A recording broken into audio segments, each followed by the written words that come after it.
So, Victor, thank you very much for that elegant discussion. Please leave us some of those questions for the panel discussion if you're not able to answer them in writing. So let's move on to our next discussant. I'd like to introduce to you all Dr. Matthew Feinstein. He's an assistant professor of medicine in the Division of Cardiology and Preventive Medicine as a professor of epidemiology. So he has co-appointments in medicine and preventive medicine. He's a cardiologist and is working at Northwestern University, is the director of Northwestern's Clinical and Translational Immunocardiology program.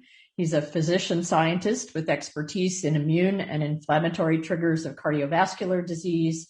Much of his work has focused on HIV as a model of chronic immune dysregulation leading to cardiovascular disease. And he also serves as an investigator for the AIDS Clinical Trials Group in the End Organ Disease and Inflammation Transformative Science Group. And he's going to talk with us this morning about cardiovascular disease and HIV and moving from insights to interventions. Dr. Feinstein.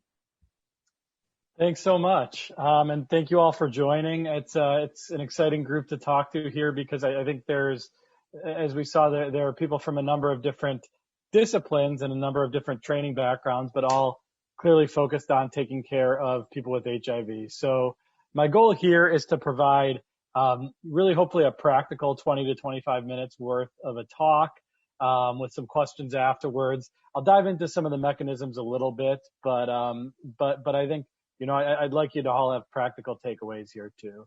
So these are my disclosures.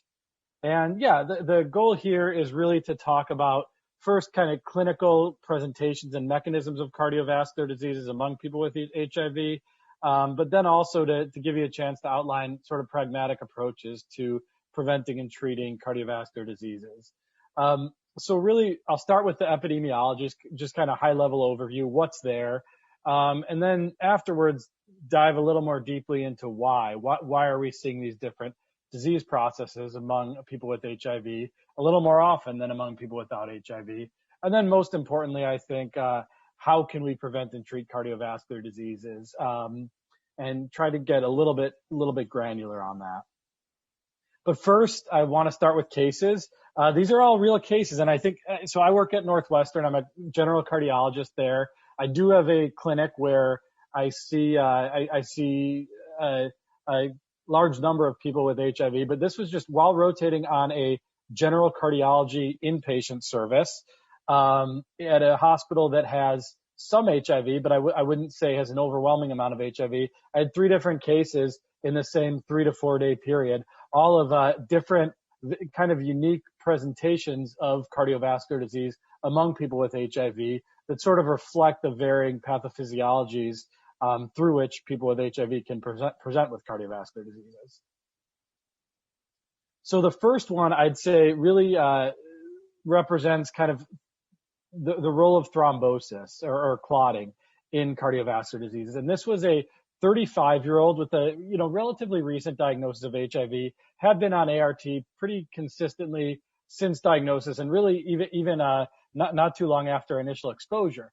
But what happened is he had acne, read some information online that wasn't really accurate, but ended up stopping his therapy about a month prior to him actually presenting to the hospital now with chest pain and pressure radiating to the neck. He had some electrocardiographic changes suggestive of some ischemia or impaired blood flow in the heart muscle, and then his troponin level, which is a marker of cardiac injury, was extremely high, was as high as we see in heart attacks, and his heart pump function on echocardiogram was a little bit low, which led us to ultimately take him into the cath lab to look at whether he needed a coronary intervention, whether he had a blockage in one of his heart arteries. And what you can see here actually, so the dark dye here it represents the main arteries going around the outside of the heart. This right here across the middle, and please anyone let me know if you can't see my cursor showing it, but this is the left anterior descending artery, and it's meant to go all the way down here, But what you see is this hazy kind of lighter area, and it really lasted throughout the left anterior descending artery. And what it was is it was actually dense thrombus, so dense new clot throughout his left anterior descending artery. And so this was a fresh and somewhat resolving spontaneous thrombus throughout his LAD in the absence of really substantial atherosclerosis. So he didn't really have plaque. He just had more of a pure clot-related presentation. And so, obviously it's difficult to say precisely what the cause is here, but the most likely, certainly in someone without a family history of such early disease, without a dissection or another anatomic reason, is that he had some degree of viral rebound and substantial acute and subacute inflammation, as well as platelet activation, making him a little bit more prone to clot in the setting of arteries that look a little bit big, so maybe potentially a little more prone to sluggish flow. A second patient I saw that week, very different and more indicative of the chronic cumulative cardiovascular associated risk that we often see in HIV. So this was a 61-year-old. He'd had a ton of stents and actually had bypass surgery a few months prior, which didn't take all that well. So he ended up coming in from the emergency room, short of breath, and found to have pretty substantial and progressive heart failure. So his angiogram, as you can see here, just showed, or as it's kind of hard to see actually, but showed really small, diffusely tapering coronary arteries. And that's despite being on appropriate treatment, despite being on statins, high intensity statin therapy, despite his LDL cholesterol level being low, he still continued to have progressive atherosclerosis, where if you might think of a large vessel just gradually over time becoming much smaller, partly due to plaque, partly due to smooth muscle hypertrophy.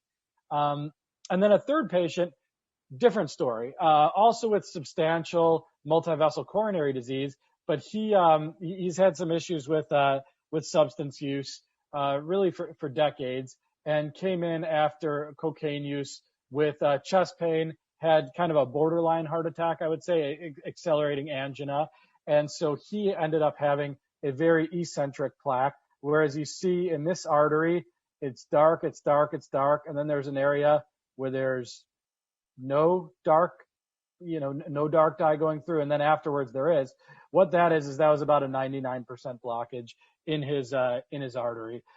This likely, it's polyfactorial, but certainly is polysubstance use. The shear stresses in the artery associated with that, which can be nitises for both plaque formation and thrombus formation and propagation, all likely contributing. So what does this mean? Why do I show these? I'd say these do reflect clinical reality, as many of you know and many of you see. Cardiovascular disease, increasingly common among people with HIV. But I want to just take a step back and talk. When we say cardiovascular disease, it's a compound word, and it has compound meaning, right? So there's atherosclerotic CVD, so ASCVD. When we're talking about there, we're talking about atherosclerosis. We tend to be thinking vascular, right? So coronary arteries, aorta, peripheral vessels. Whereas the myocardium itself, which is generally what we're thinking of pathophysiologically in terms of heart failure, that's the heart muscle itself. So what are we concerned with there? We're concerned with factors that potentially influence the size, function, and composition of the actual heart muscle. And they can be heart attacks, for instance. If you have a heart attack or a full blockage in one of the heart arteries, you'll get some muscle death distal to that and pump dysfunction. But you can also have toxic, infectious, inflammatory, and other causes of the heart muscle not working properly, ultimately resulting in heart failure. So why do I bring this up in an HIV lecture? Is I think it helps to understand where we're at scientifically and what that means with regard to practical considerations for each of these. So atherosclerotic coronary disease, cardiovascular disease, pretty well studied in HIV. Mechanisms reasonably well understood. We obviously need a lot more research related to trials and implementation science. Whereas myocardial dysfunction and heart failure, quite a bit less data, I would say, overall among people with HIV, to the point where obviously we need practical insights for any HIV-associated cardiovascular disease, but there's actually a lot more room to better understand the mechanisms too. So looking at cardiovascular mortality at kind of a 10,000-foot view, in the US. So people without HIV, the general population is in green here. The inflammatory polyarthropathy, so kind of a positive control inflammatory population, is in blue. And people with HIV here are in red. And what this is showing is the proportionate mortality. So the percent of people who had a given condition. So for instance, HIV, the percent of people dying with HIV who had cardiovascular disease as the underlying cause of death. That increased about 2 to 3-fold over the past 2 decades, whereas it has been decreasing in other conditions. So certainly not surprising to many of us here, but cardiovascular disease and HIV is becoming a more important issue, more prevalent. Here's a question for everyone. I'll give you about 15 seconds. How does the risk for myocardial infarction or heart attack compare for people with HIV versus people without HIV? It's the same. It's a little bit lower. It's a little bit higher. It's about 1.5 to 2-fold higher among people with HIV, or it's well over 2-fold higher. So I'll give you all a second to fill this out, and then we'll stop the poll in about now. Okay, wow. I would say this is a really knowledgeable group. So nobody said same or lower. Almost everyone said higher. How much higher? It varies. Older data, more of the classical epidemiologic data are more in the 50 to 100% higher for people with HIV group, but increasingly among people that get on therapy quickly and don't have risk enhancing factors, 10 to 20% may be a little more accurate. So I put 50 to 100% as kind of as the main correct answer, but it's really, I would say, the co-correct answer along with 10 to 20% higher. So this is some general epidemiology looking at HIV and heart attack or myocardial infarction. This is from a nice paper by Jeannie Triant and Judy Currier summarized it nicely and put it in this table. And essentially, across various age groups, people with HIV, shown here in blue, have significantly higher risk for heart attack compared with people without HIV. And this has been seen. The prior slide was in the partner study. This slide was from the Veterans Aging Cohort study, where people with HIV are shown in the gray boxes and people without HIV are shown in the purple X's. And this is on the y-axis is the rate of acute MIs. So what you see here is these are across different risk factor strata. So let's say one risk factor not optimal. So someone with a little bit of hypertension, but everything else, lipids are perfect, no diabetes, exercises, no other major conditions, they still have higher risk. And then you certainly see this among people with several major risk factors, where because of higher absolute risks, the curves start to separate a little bit. And the next question, which I think it's an important one in terms of causal inference, is if you're saying people with HIV have higher risk for heart attack, you should see that disease-related factors that there are gradients, right? And certainly we do see that, where in this particular study, people with higher viral loads had higher risks for MI. People with lower CD4 counts also had higher risks for MI. And I'd like to I want to put these slides here for anyone who wants to take a deeper dive. This has been replicated in a number of studies, adjusted for both traditional as well as somewhat less traditional risk factors for heart disease. And there's a substantial literature supporting it. Although increasingly, this relative risk excess, or the extent to which the risk for people with HIV is greater than people without HIV, is decreasing among those who get on therapy right away, who never really have significantly suppressed viral loads. Briefly, I'll just mention stroke here. And this was in the partners cohort. There have not been as many studies looking at stroke in HIV, but people with HIV do seem to have a higher risk of stroke compared with people without HIV. It's tough to know whether this was significant at the younger age, mainly just because of differences with the baseline risk group, where the comparison group had such a lower risk, whereas here everyone's absolute risks were higher, that it was tougher for the curves to separate. But in any case, overall, people with HIV had higher adjusted risk for stroke compared with people without HIV. And so what I've talked about is mainly vascular so far, heart attack, stroke. but not to ignore heart failure, which we discussed as well. And this is a study we did where we adjudicated the heart failure endpoints, meaning it was somewhat painful, but we actually did a substantial amount of chart review to ensure that we weren't just relying on unreliable administrative codes. And we found indeed that people with HIV do have about a twofold higher risk for heart failure compared with people without HIV. This is heart failure-free survival. So the lower curve means less heart failure-free survival, more heart failure among people with HIV in red compared with people without HIV in blue. And again, it tracked higher risk tracked with higher viral load and lower CD4 count. All right, next slide. So outcomes matter too, of course, right? You want to know, how do people with HIV do once they get heart attacks, once they get heart failure? There aren't a ton of data on this, particularly for heart failure. This is one that was done a couple years back. Again, this one was from the partners cohort, where they found that people with HIV tended to have lower heart failure hospitalization-free survival compared with people without HIV after diagnoses of heart failure.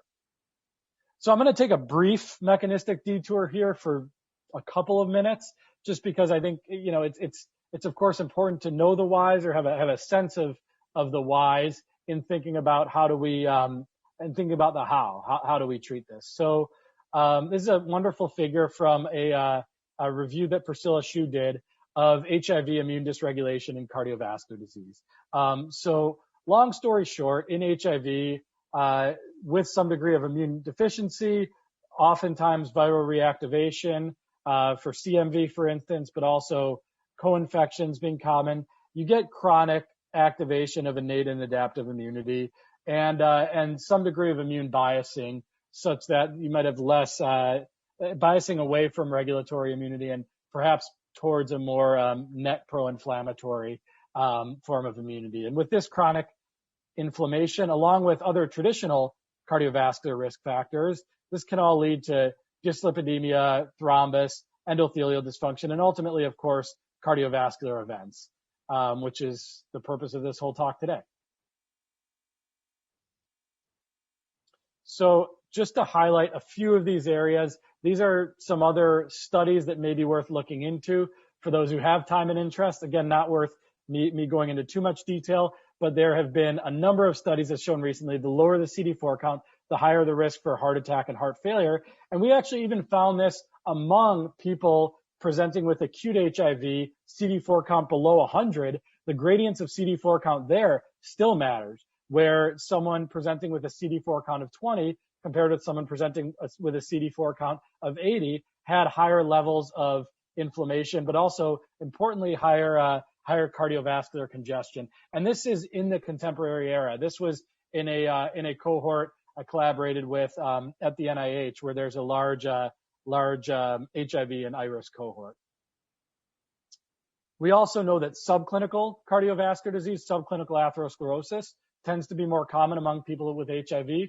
There was one study in a Swiss cohort suggesting this not to be the case, but that was people who got on therapy right away. There were a number of reasons the study wasn't purely representative of the American population, and the controls were quite a bit older, which may have all contributed to the lack of a significant difference there. But certainly more studies than not demonstrating people with HIV have more subclinical atherosclerosis. And then an increasingly interesting area of investigation is the role of the gut microbiome, the role of tight junctional gaps that potentially lead to increased microbial translocation, all of which can contribute to chronic inflammation and cardiovascular diseases. This is review for almost everyone on this call, but as a cardiologist, I think I get people unfamiliar with HIV care more often. And so the question often comes up, what about medications? And it's certainly clear that people on HIV therapy do much better than people off HIV therapy for a number of reasons, but also in terms of cardiovascular disease. And we saw this in the SMART trial 15 plus years ago, where those on interrupted ART had almost double the risk of heart attack compared with people on uninterrupted ART. And we've also seen this in some nice mechanistic studies looking at elite controllers who, despite not taking medications and despite not having really any peripherally detectable viremia, at least using traditional clinical assays, and also not dropping their CD4 counts, still have considerably more atherosclerosis than, and in this case, this was looking at carotid intima media thickness, but have more vascular disease than closely matched controls without HIV. This is a slide looking at HIV and heart failure. Why? And this is taken from a scientific statement we had a chance to put together for the American Heart Association a couple years back. And this is intentionally quite complex and beyond the scope of what I can go into in this talk. But essentially, there are vascular reasons, there are toxic reasons, reasons of direct damage to the myocardium, there are traditional risk factors, there's arrhythmia, and there are a number of reasons for this and how it can manifest and ultimately lead to heart failure among people with HIV. So most importantly, these last couple minutes, what can we do about it? So how do we prevent and treat cardiovascular diseases among people with HIV? So this is the second audience response question. I'd like each of you to just take a minute and fill it out. We'll give about 15 seconds for this. But the question is, and this is no right or wrong answers. I'm just curious. When assessing risk for cardiovascular disease in someone with HIV, which strategies do you most commonly use? Framingham risk score, the ACC-AHA, ASCVD risk score, which is a mouthful, the DAD risk equations, clinical judgment based on risk factors, or really none of the above. So another 5 to 10 seconds.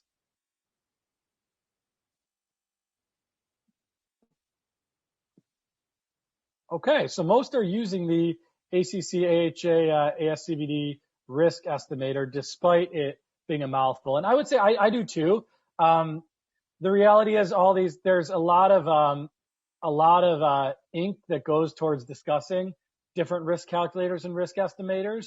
The reality is most of them look at pretty similar clinical variables. Most of them have slightly different ways of calculating them and what risk they're associated with. The reason I tend to use the ACC-AHA one is it tends to be based on somewhat more contemporary cohorts, a little bit more racially and ethnically diverse than some of the derivation cohorts used to create the Framingham risk score or the DAD. So that's why I use that, but I don't think you're wrong for using any. I'm impressed that this many do. So really what we're doing here, just to kind of take a step back and look at what is the purpose of cardiovascular risk scoring.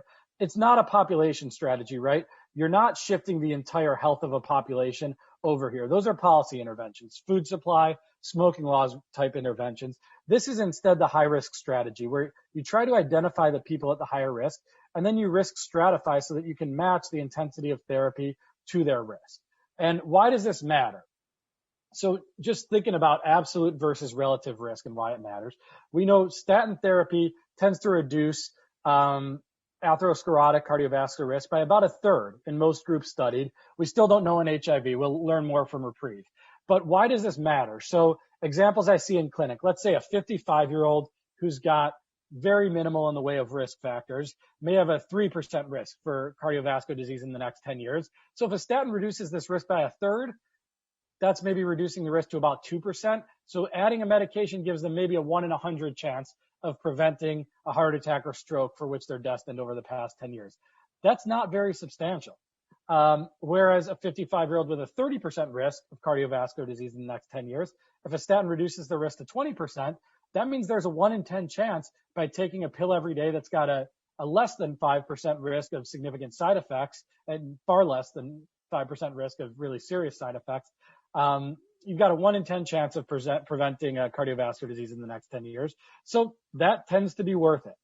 Obviously, these all require holistic discussions with the patients, understanding other risk factors and polypharmacy. So what do we know about our existing risk estimators?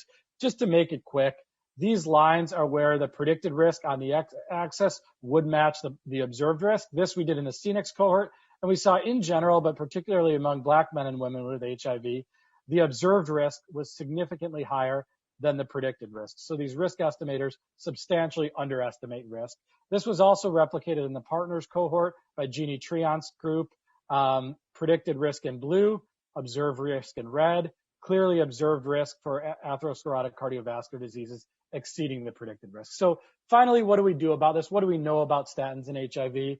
This is not quite to scale, I would say, but let's say this is the high quality evidence from statin trials in people without HIV, and compare that to people with HIV. We've got very, very little and nothing in the way of hard outcomes. The Reprieve study, I know we're all eagerly awaiting the results of that. That's a primary prevention study, so people without existing cardiovascular diseases. So we'll see what that shows. We still don't and won't for some time have great data on secondary prevention. So finally, what do we do about it in the interim?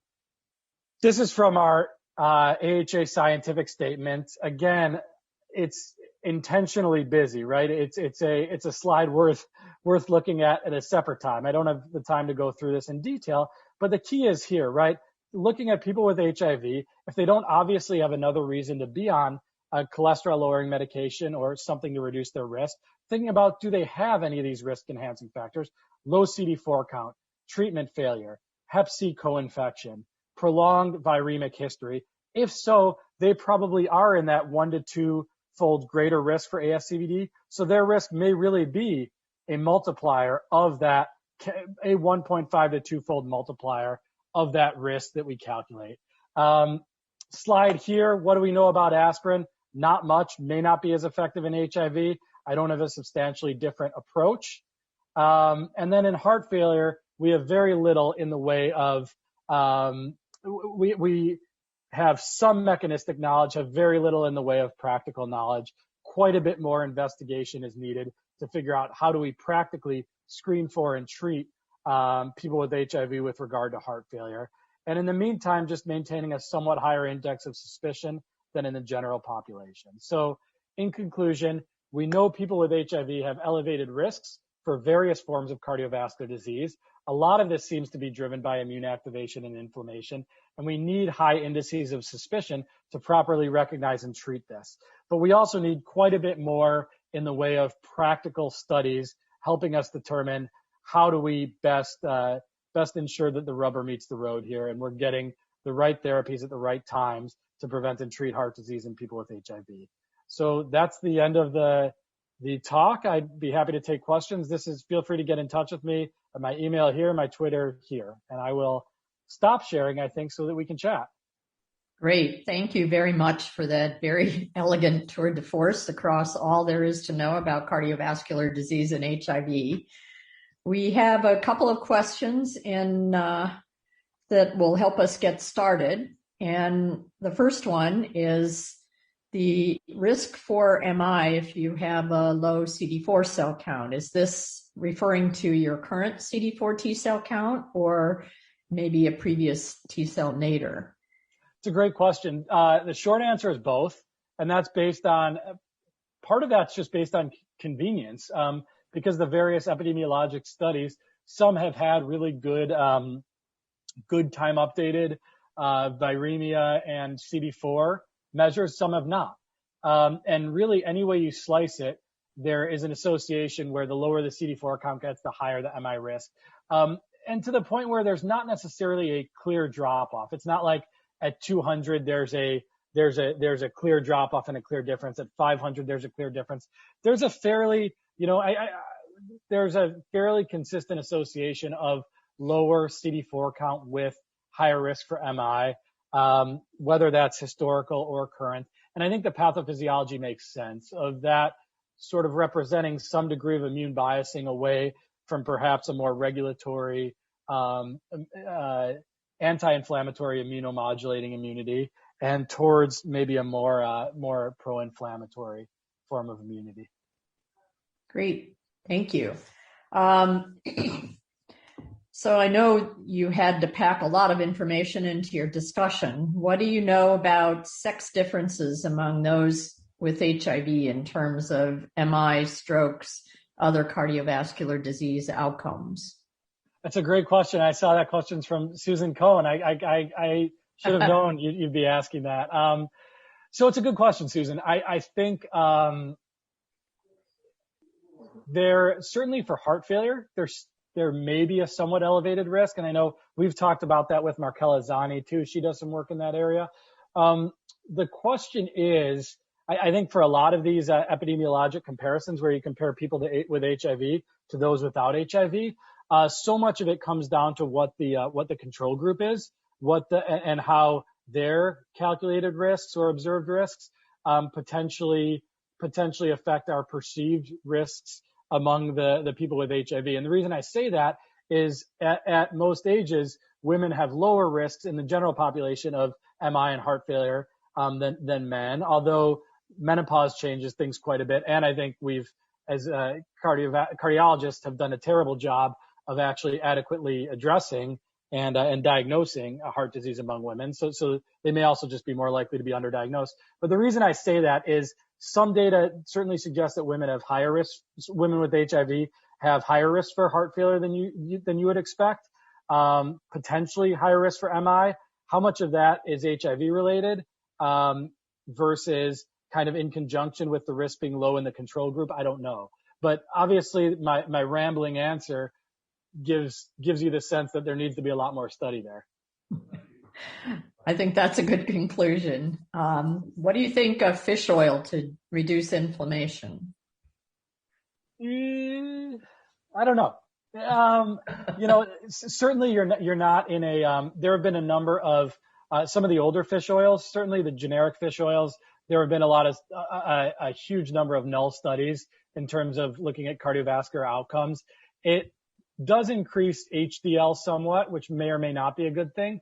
Probably is, but it's the studies actually looking at cardiovascular events potentially resulting from that fish oil related reduction in inflammation have been pretty profoundly null, with the exception of recent studies looking at the icosapent ethyl, which there are some issues with those studies. They found, maybe a 15-ish% reduction in cardiovascular events, and this is in the general population, but they also used a mineral oil as a placebo that was a little bit pro-inflammatory and may have actually inflated the apparent benefit of fish oil. So practically speaking, I don't use it a ton. I'd say I have a handful of people with HIV who have significant hypertriglyceridemia and benefit from the adjunctive fish oil where I do have them on icosapent ethyl if insurance covers it reasonably well for them, because it can be an expensive drug. But I don't do it regularly, and I think we're still pretty far away from finding data that will support us doing that regularly. Great. Thank you for that answer. So in order to keep us on time and to give everyone a little bit of a break, I'm going to save the rest of the questions in the Q&A to cover as we get to our panel discussion. So great. I'd like to thank the audience for your attention, this wonderful talk by our three speakers this morning. And we're going to move on to our break. I'll go ahead and answer a couple of those in the chat too, if that's okay. That would be great. So we'll come back from our break at 10:45 a.m. Pacific time, and add whatever time you need to that for whatever time zone you're currently in. We'll be coming back right on time. So thank you, everyone. We're going to go to break now.